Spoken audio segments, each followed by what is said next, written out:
हाँ ऐसी एक भैया औरत है, बता दे कैसे थे, बता दे, कह दे, कह दे, चलो कह देते हैं। अब दो भैया आते जैसे हमारे लल्ला और जू राहुल और शिवम, ठीक, रंधो पे उठाओ ललाए रंधो जाकी ना कह तो बढ़िया है। हाँ तीन कह रहे जैसे माँ भैया दुष्यंत है और जैसे दुष्यंत और शिवम, ये दो भैया है। जा में एक भैया की शादी है गई, मान लो बड़ो भैया है शिवम, जा की है गई शादी। और एक बात बताऊं, ये बात हकीकत है, जा की शादी है जाएगी बाय ससुराल से थोड़ा कम स्नेह रहता है, और जाकी शादी न होएगी बाय कुछ ज़्यादा ही खुशी होते हैं कि मतलब उसे कुछ ज़्यादा ही अरमान होते हैं कि मेरी ससुराल होती। एक बार की बात ऐसा हुआ, बीच में एक प्रथा चली थी कि जीजा अपनी ससुराल बूरो खाए जाएं, चली थी कि ना, याद होए। तो भैया कुछ दोस्त थे, वे आपस में बातें कर रहे, मैं अपनी ससुराल जाऊंगा, मैं अपनी ससुराल जाऊंगा। जा भैया शादी ना भैया थी, बू बोलो भैया मेरी ससुराल ही ना, मैं कहाँ जाऊंगा। एक बोलो मायूस क्यों है रहो, अपने बड़े भैया से कहे कि बड़े भैया ससुराल चले जाइए, तुम्हारी ससुराल तुम्हारे या बड़े भैया ससुराल एक ही बात है। बोले अच्छा, बोले हाँ। बे घरे आए बड़े भैया से जवाब दो, भैया बोले हाँ भैया हमारे सभी दोस्त अपनी ससुराल जा रहे हैं बूरा खाने, मेरी ससुराल ना है, अगर तुम्हारी आज्ञा हो तो हम तुम्हारी ससुराल चले जाएं। बे बोले क्यों नहीं, जवाब दो भैया देखो हमारा मन कर रहा हो महीना 6 महीना रह के आए। बे बोले कोई बात ना, हमारी ससुराल में काऊ बात की कमी ना जाओ।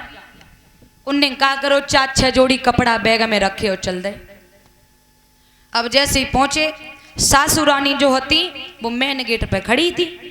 सासू ने जैसे ही देखो कि छोटे दामाद आए रहे, और भगवान की ऐसी कृपा, बस हमें उस समय सासू के घर में थोड़ी अनाज की कमी चल रही थी। सोचने लगी आए राम बढ़िया दामाद आए को रुके ना आए घर में, और दामाद का दामाद के भैया आए हुए हैं तो दामाद ही। सोचने लगी कोई बात नहीं, हो सकता है ऐसे ही घूमने के लिए आए हो। उनने बैठाए लो दामाद साहब को बिस्तर करके, और पानी पिलाओ, और पानी पिलाओ बा के बाद में कुशल मंगल पूछी, और जवाब दो बेटा अब ऐसो करियो 2-4 दिन रुक के जाइयो, बड़े दिन बाद तुम आए हो, 2-4 दिन रुक के जाइयो। बेका बोले मैया तवहीं तो जो बैग कपड़न से भर के लाए हैं, अब तो डुकरिया के पेट में और पानी है वो, हाय राम जो तो रुकन को आओ है। सोच लगी कोई बात ना, अबे बजाए दिए हम जाए। डोकरी ने कहा करो आलू यानी पनीर मटर पनीर की सब्जी बनाई और पूड़ी करी, और परस के थाली दामाद के सामने ले गई। थाली में 2 पूड़ी रख के ले गई, और दामाद से बोली बेटा दामाद ले खाना खा लो। और जैसे ही दामाद ने थरिया लेने को हाथ बढ़ाओ आगे को, तैसे उन्हें थरिया डोकरी ने पीछे कर ली। दामाद बोले क्यों मैया क्या बात है। अबे डोकरी का बोली लला हमारे जहाँ की एक रिवाज है, एक रीति है। बोले का, हमारे यहाँ पे दामाद आता है तो बात से एक बात पूछी जाती है। बोले का, सुनो कि मेरे जहाँ की रिवाज है, तुम ध्यान लगाए कि सुन लिया, थाली में 2 पूड़ी हैगी, 2 की तुम ढाई कर जाइयो।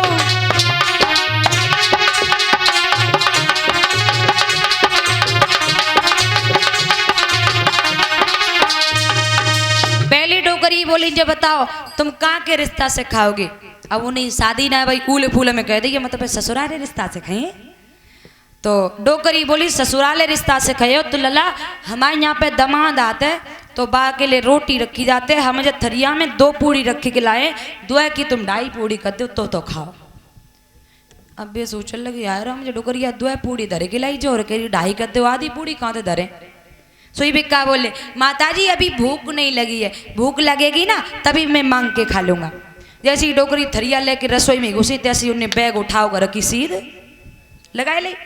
बड़े भैया ने पूछी क्या बात है रे, तू तो महीना 6 महीना रहने को गो तो तुरंत काहे लौट आओ, तुरंत क्यों लौट आओ। जवाब दो भैया, कुछ मत पूछ। तेरी सासू ने तो मेरा बहुत बड़ा अपमान कर दिया। 2 पूड़ी रख, पहले हमसे पूछा कहाँ की रीति से खाओगे, मैंने कह दिया ससुराल के रिश्ते से खाएंगे। तो 2 पूड़ी रखी खिलाई, बोली 2.5 कर दो। अब बड़ोआ बोलो अच्छा मेरे भैया का इतना बड़ा अपमान कर दिया, ला इधर ला बैग, बैग ला इधर। बा ने बैग उठाओ, सीधे बे ससुराल पहुंचे। डोगरिया देखो आए राम, कड़ी खाओ, एक विदा करे पाओ तो दूसरो आएगो। अब क्या करें, डोगरी सोच लेगी कोई बात ना, जैसे बाय भगाए दो तैसे ही जय भगा दूंगी। अब बा डोगरी ना मालूम जो भैया को बदलो लेने को आए हुए। अब डोगरी सोच लेगी लाओ बजाए तो दिए, ला पूछ लें जो का खाए है। डोगरी बोली बेटा दमाद भोजन में क्या खाओगे। अबे का बोले माता जी सुनो, बोली कि पतरी पतरी फुलकिया। बे दमाद साहब अपनी सासू से बोले हेलो हेलो, बे दमाद साहब अपनी सासू से बोले सुनो हम का खाए हैं कि पतरी पतरी फुलकिया और घी की चुपरवा, घी की चुपरवा। टोपीदार आलू होए भिंडी होए भरे माँ, टोपीदार आलू होए भिंडी होए भरे माँ।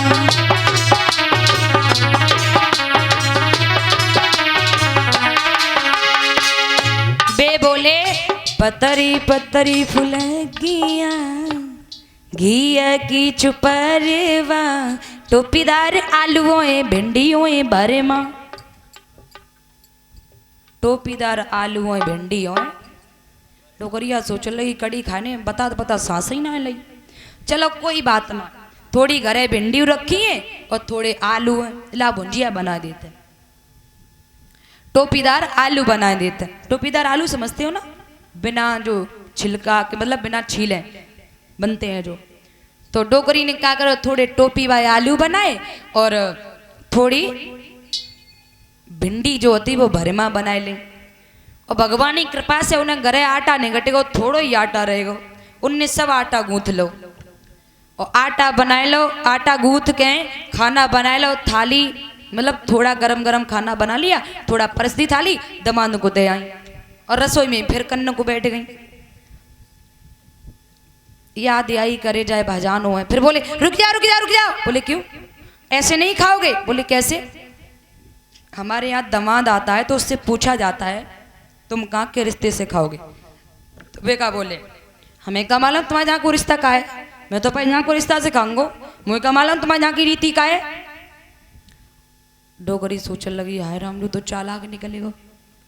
अब वो डोगरी रोटी बनाने लगी, उनने कहा करो बे पे जहाँ के रिश्ता सिखाने लगे, एक रोटी लें सब्जी में बोर एक ही बार में अंदर ले जाए।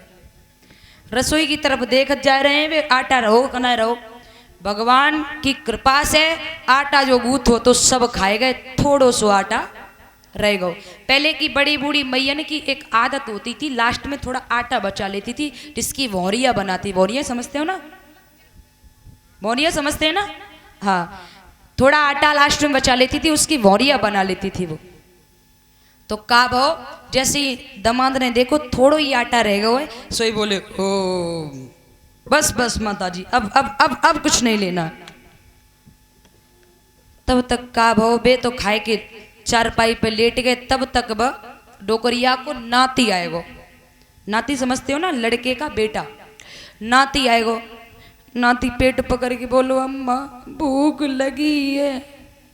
अम्मा के लगी चुप जा बरियो दमाद सब तो आटा जितनो है तो सब खाएगा, अब तो आटा ना है घर, चुप जा थोड़ो सो आटा है तो भौरिया मने गाड़ दे, भौरिया सिक जाए सो तो खवा दिए, खा लिए, पानी पी लिए। उन्हें ना मालूम बरियो दमाद परो परो सुर रहा है, उन्हें ना मालूम। अब कागो जैसी भौरिया पकी और जैसे ही अम्मा ने निकाले के नाती की तरफ बढ़ाई, सही उठ के बैठ गए। अम्मा ओ अम्मा का भौरिया बनाई भौरिया। अम्मा बोली काय बेटा दमाद खाओगे का। बेका बोले तुम्हारी कसम अम्मा तुम बिल्कुल मेरी मम्मी की तरह हो, मेरी मम्मी वो ऐसी है, मुझे खाना खवाए के लिटाए देते, फिर थोड़ी देर बाद भौरिया पकाए के देते, तुम बिल्कुल सेम टू सेम मेरी अम्मा की तरह। मेरी अम्मा भौरिया दे हम ना खाए, लाओ लाओ ले आओ, कड़ी खाओ भौरिया खाएगा। लड़का फिर पेट पकड़ के रहेगा। थोड़ी देर बाद नाती फिर बोलो अम्मा भूख लगी।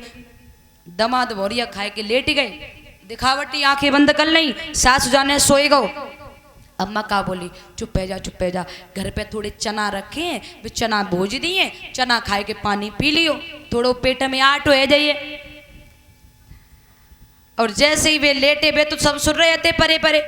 और जैसे ही चना भूजते हैं हमारा तो चटपट की आवाज होती है, मालूम होगा ना, चटपट की। और जैसे ही चटपट की आवाज वही सो उठ के बैठी है, अम्मा अम्मा का चना भूंजे चना। अब बे बोली काय बेटा दमाद खाइयो का? बोले अम्मा तुम्हारी कसम, कसम से आपकी कसम खा रहा हूँ, बिल्कुल तुम मेरी अम्मा की तरह हो। मेरी अम्मा ऐसी बोरिया खवाए के लिटाए देते हैं, फिर थोड़ी देर बाद चना भूंज के खवाते। मेरी अम्मा दे और अम्मा ना खाए, लाओ लाओ बरियो चना खाएगो।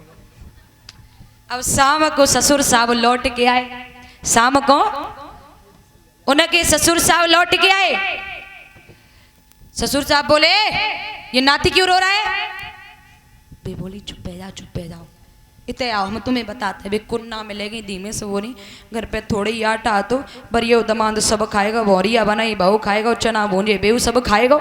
अब जो भूख हो तासु रोए रहो और जोर कह रहा हो महीना 6 महीना रुकेंगे। ससुर बोले जब बात गड़बड़ भई जा रही है।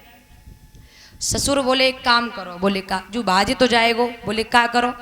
एक काम करो, अबे तो दमाद सोए रहो, उन्हें ना मालूम दमाद सुर रहो है, वे सोच रहे हैं सोए रहो है।